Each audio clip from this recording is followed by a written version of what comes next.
Welcome to face master come. யாரை பற்றி பார்க்க போகிறோம்னா, அதிமுகவில் பார்த்திங்கன்னா மீண்டும் கட்சி உடைய போகுதுன்றாங்க. ஸோ எதனால் உடைய போச்சுட்டு பார்க்கலாம். ஈசா பார்த்திங்கன்னா யோக மையத்துக்கு ரீசெண்டாக பார்த்திங்கன்னா ஜேபி நட்டா வந்ததாக சொல்கிறாங்க. ஸோ ஜேபி நட்டா எதை பற்றி டிஸ்கஸ் பண்ணியிருப்பான்னு தெரியும். அரசியலில் பார்த்திங்கன்னா அடுத்த கட்ட நகர்வு என்னன்ற மாதிரி அங்கே வேலுமணி இருந்திருக்கான்ற மாதிரி தான் விஷயம் வெளியே இருக்குது. ஸோ கட்சி பார்த்திங்கன்னா எடப்பாடி பழனிசாமி கூட்டணிக்கு வரமாட்டார். ஸோ கூட்டணிக்கு வராதனால என்ன பண்ணலாம், இப்போ ஒரு 66 எம்எல்ஏக்கள் இருக்காங்க. ஸோ இப்போ அடுத்த கட்டமாக பார்த்திங்கன்னா கூட்டணி வர வைக்கிறதுக்கு 40 எம்எல்ஏக்கள் பார்த்திங்கன்னா வேலுமணி பக்கம் வர்றதுக்கு தயாராக இருக்காங்க. ஸோ வேலுமணி ஏக்நாத் சிண்டியா மாற்றுறதுக்கான வேலைகளை பார்த்திங்கன்னா பாஜக ஒரு கெடு விதிச்சிருக்காங்க டிசம்பருக்குள்ளே. அதை தான் பார்த்திங்கன்னா வைத்தியலிங்கமும் சொல்லியிருந்தார். டிசம்பருக்குள்ளே ஒன்றிணைனா கட்சியை பார்த்திங்கன்னா உடச்சி வேலுமணி அதே மாதிரி பார்த்திங்கன்னா ஓபிஎஸ் சசிகலா இவங்க தலைமையில் பார்த்திங்கன்னா ஒரு உண்மையான அதிமுக உருவாகிறதுக்கு வாய்ப்பு இருக்குது. எடப்பாடி பழனிசாமி இல்லாத ஒரு அதிமுக.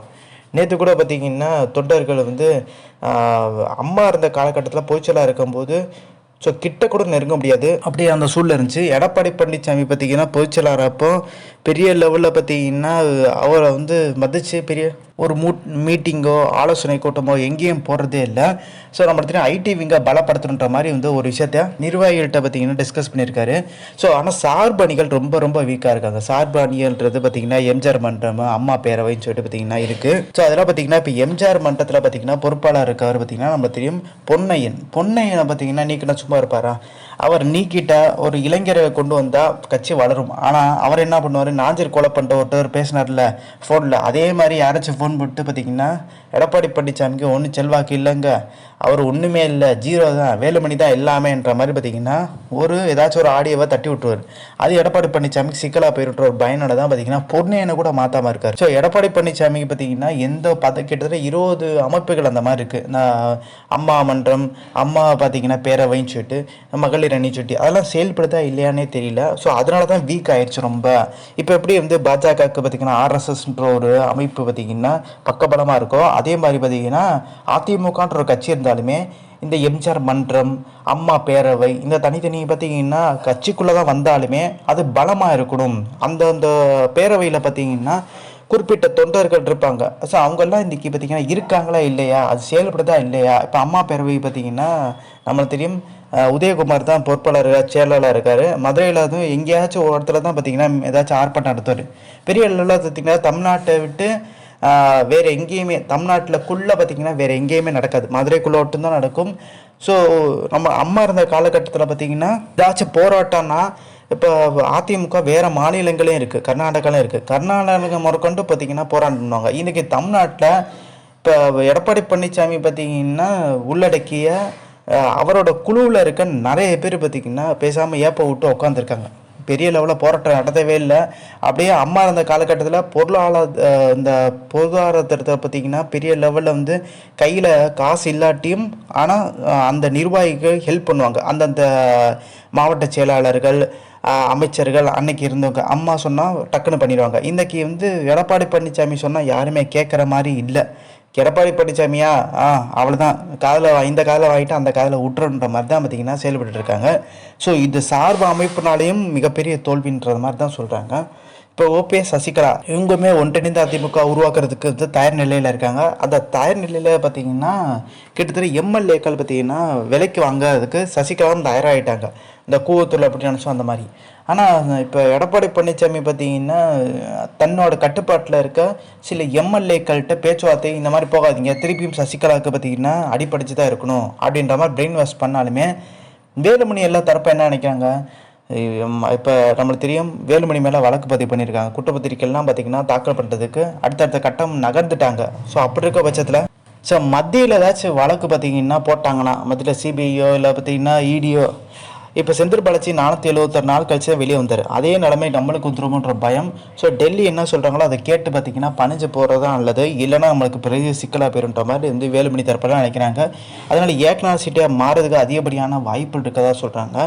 இப்போ சிவி சண்முகம், அதே மாதிரி பார்த்திங்கன்னா எஸ்பி வேலுமணி, தங்கமணி இவங்கெல்லாம் பொறுமையாகிறதுக்கு முக்கியமான காரணம் ஓபிஎஸ் சசிகலா மாதிரி நம்மளே நீக்கிடுவாங்களோ. ஏன்னா டக்கு டக்குன்னு மாறவே முடியாது. ஒரு இடத்துல ஒருத்தர் கருத்தை சொல்லிட்டோம்னா அந்த கருத்தை மாற்றிக்க முடியாது. ஸோ எடப்பாடி பழனிசாமி கூட பார்த்திங்கன்னா பாஜகவோட பார்த்திங்கன்னா கூட்டணி இல்லைன்னு சொல்லிட்டாரு, அது உறுதியாக இருக்கார். ஏன்னா அப்படி மாறிட்டாருன்னா தொண்டர்கள் மதிக்க மாட்டாங்க. அதே மாதிரி தான் முன்னாள் அமைச்சர்கள்லாம் எல்லாரும் பார்த்தீங்கன்னா எடப்பாடி பழனிசாமிக்கு அவசரப்பட்டு ஆதரவு கொடுத்துட்டு இப்போ அவங்களாலேயே பார்த்தீங்கன்னா வெளியே சொல்ல முடியாமல் கிட்டத்தட்ட ஊமை குத்தா குத்திருக்காரு எடப்பாடி பழனிசாமி. அது இப்போ மாற்ற முடியாது டக்குன்னு. எடப்பாடி பழனிசாமி பார்த்தீங்கன்னா சரியாக செயல்படலைங்கன்ற மாதிரி சொல்ல முடியாது. ஸோ அப்படி சொன்னால் பார்த்தீங்கன்னா அது முன்னாள் அமைச்சர்களோட செல்வாக்கு தான் பாதிக்கும். ஏன்னா ஒன்றிணைந்த அதிமுக உருவாக்குறதுக்கு பார்த்தீங்கன்னா முயற்சி பண்ணுறோன்ற மாதிரி சொன்னால் அது வேணால் பார்த்தீங்கன்னா ஒர்க் அவுட் ஆகும். அதை தான் வேலுமணி பண்ணார். அதன் விளைவு பார்த்தீங்கன்னா ஒரு வழக்கு பதிவு விழுந்துருச்சு. இது பின்னலில் பார்த்தீங்கன்னா எடப்பாடி பழனிசாமி தான் இருக்காருன்ற மாதிரி ஒரு விஷயம் பரவலாக ஸ்ப்ரெட் ஆச்சு. பட் எந்த அளவுக்கு உண்மைன்னு தெரியல. பட் உண்மையாக இருந்தாலும் பார்த்தீங்கன்னா இருக்க வாய்ப்பு இருக்குது. ஏன்னா 18ஆம் தேதி பார்த்தீங்கன்னா வழக்கு பதிவு பண்ணுறாங்க. 20ஆம் தேதி பார்த்தீங்கன்னா தூங்கி எழுந்திரிச்சு மெதுவாக வந்து பார்த்தீங்கன்னா ஒரு கண்டனம் தெரிவிச்சுட்டு இருக்காரு. இப்போ ஜெயக்குமார், உதயகுமார் இவங்க எல்லாமே என்ன நினைக்க ஆரம்பிச்சிட்டாங்கன்னா, என்னப்பா இப்போ 2026 நம்ம ஆட்சி வருவோமா இல்லை இதோட அதிமுக முடிஞ்சான்ற மாதிரி அவங்களும் யோசிக்க ஆரம்பிச்சிட்டாங்க. ரொம்ப மோசமான நிலையில் போயிட்டுருக்கு. ஏன்னா ஒரு ஆர்ப்பாட்டம் சொன்னால் யாருமே வர்றதில்ல. இதுதான் அதிர்ச்சி. ஆர்ப்பாட்டம்னா இந்நேரம் பார்த்தீங்கன்னா குவியலாக அம்மா இருந்த காலகட்டத்தில் லட்சக்கணக்கான பேர் வருவாங்க.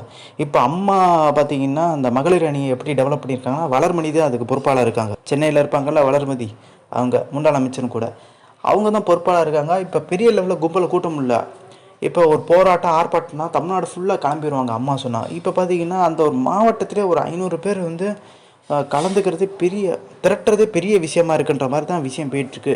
ஸோ இதிலே வச்சே தெரிஞ்சுக்கலாம் எந்தளவுக்கு அதிமுக ரொம்ப வீக்காக இருக்குன்னு சொல்லிட்டு. ஸோ அம்மா இருந்த காலகட்டத்தில் பார்த்தீங்கன்னா பெரிய லெவலில் காசு பணம் இல்லாட்டியும் அந்த நிர்வாகி வேகமாக செயல்படுறாங்கன்னா நம்மளுக்கு தெரியும் கட்சி ரீதியாக உதவி பண்ணுறதுக்கு பார்த்தீங்கன்னா அமௌண்ட்டு கொடுப்பாங்க. ஸோ அம்மா சைட்லேருந்தும் கொடுப்பாங்க, மாவட்ட செயலாளர்கள், முன்னாள் அமைச்சர் எல்லாருமே ஹெல்ப் பண்ணுவாங்க. ஆனால் இன்றைக்கி அப்படி பண்ண முடியாத ஒரு சூழ்நிலை உருவாயிருச்சு. எடப்பாடி பழனிசாமி பார்த்தீங்கன்னா இன்றைக்கி தொண்டர்கள் யாருமே பார்த்தீங்கன்னா கட்சியில் இல்லாத ஒரு பிம்பம் ஏற்பட ஆரம்பிச்சிருச்சு. அதுதான் இந்த எம்பி எலெக்ஷன்லேயே பார்த்தீங்கன்னா கம்மியான வாக்கு 85 லட்சம் வாக்குகள் தான் தமிழ்நாடு ஃபுல்லாமே வாங்கப்படுச்சு. 2.5 கோடி தொண்டர்கள்னு சொல்லிட்டு 85 லட்சம் வாக்கு தான் வாங்க முடிச்சுன்னா அப்போ தொண்டர்கள் பார்த்தீங்கன்னா எங்கே போனாங்க பார்த்தீங்கன்னா மாற்று கட்சிக்கு மாறிட்டாங்க. அம்மா இல்லாத அதிமுக ரொம்ப வீக் ஆயிடுச்சு. அதுவும் இவர் ஓபிஎஸ்ஸையும் சசிகலா நீக்கிட்டாரு. தொடர்ந்து பார்த்தீங்கன்னா தோல்வி. ஸோ இதெல்லாம் ஒரு காரணமாக தான் சொல்கிறாங்க. தனக்கு தெரிஞ்சவங்களுக்கு பார்த்தீங்கன்னா பதவி அப்படின்றப்போ தொண்டர்கள் மிகப்பெரிய அதிருப்தியாகி மாற்று கட்சி திமுக, பாஜகன்னு சொல்லிட்டு விஜய் கட்சின்ற போன்ற புதிய கட்சிகளுக்கு வந்து இடம் பெயர்றாங்க. ஸோ இது பார்த்தீங்கன்னா நார்மலாகவே பார்த்தீங்கன்னா எல்லா காலகட்டத்திலும் நடக்கும். ஆனால் இந்த வாட்டி பார்த்தீங்கன்னா ஓவரான தொண்டர்கள், அதிகமான தொண்டர்கள் பார்த்தீங்கன்னா மாற்றுக் கட்சிக்கு போனால எடப்பாடி பழனிசாமிக்கு மிகப்பெரிய ஒரு பின்னடைவை சந்திக்க ஒரு சூழ்நிலை எம்பி எலெக்ஷனில் உருவாச்சு. அதோட பிம்பம் வெளிச்சம் வந்ததுக்கு அப்புறம் பார்த்தீங்கன்னா எல்லாருமே ஒன்றிணைந்த அதிமுக உருவாக்கணும்னு சொல்லிட்டு பார்த்தீங்கன்னா ஒரு அழுத்தம் கொடுத்தாங்க. 5 இடங்களில் தென் மாவட்டங்கள் டெபாசிட் காலி. அதை கண்ணை மூடி சொல்லலாம் ஓபிஎஸ் சசிகலா நீக்கிறாங்களான்னு சொல்லிட்டு மொத்தம் தமிழ்நாடு ஃபுல்லாக 7 இடங்கள் டெபாசிட் காலி, 13 இடங்களில் 3வது இடம். ஸோ அப்படின்ற பட்சத்தில் எடப்பாடி பழனிசாமி சிந்திச்சு பார்க்கணும். இன்னுமே ஒரு விஷயத்தை சொல்கிறாரு, 1% நாங்கள் அதிகமாக வாங்கியிருக்கோம்னு சொல்லிட்டு. எங்கள் 19லேருந்து பார்த்தீங்கன்னா 1% அதிகம் வாங்கியிருக்கீங்கன்னா அதிக இடங்களில் போட்டிட்டு இருக்கீங்க. இப்போ போன வாட்டி இப்போ 2019 20 இடங்கள்ல தான் போட்டிட்டீங்க. இப்போ இன்னும் 34 இடங்களில் போட்டிட்டு இருக்கீங்களா, அதன் விளைவு தாங்க 1% கூட வாங்கியிருக்கீங்க அப்படின்ற மாதிரி பார்த்தீங்கன்னா எல்லாருமே சொன்னாலுமே எடப்பாடி பழனிசாமி அதுக்கும் ஒரு விளக்கம் கொடுத்தாரு. அன்றைக்கி பார்த்தீங்கன்னா கூட்டணி பாஜக பாமக இருந்தாங்க 2019. அப்போ 19% தான் வாங்க முடிஞ்சுச்சு. இன்றைக்கி தனித்து நாங்கள் நின்றுருக்கோம். ஸோ தேமுதிக மட்டும் தான் எங்கள் கூட இருந்துச்சுங்க, நாங்கள் 20% 1% அதிகம் வாங்கியிருக்கோம், அது சிந்திச்சு பாருங்கன்ற மாதிரி அவரும் ஒரு பதில் கொடுக்குறாரு. ஆனால் உண்மையில என்ன பார்த்தீங்கன்னா கூடுதலான இடங்கள் நிற்கும் போது கூடுதலான சதவீதம் கிடைக்கிறது இயல்பான விஷயம்.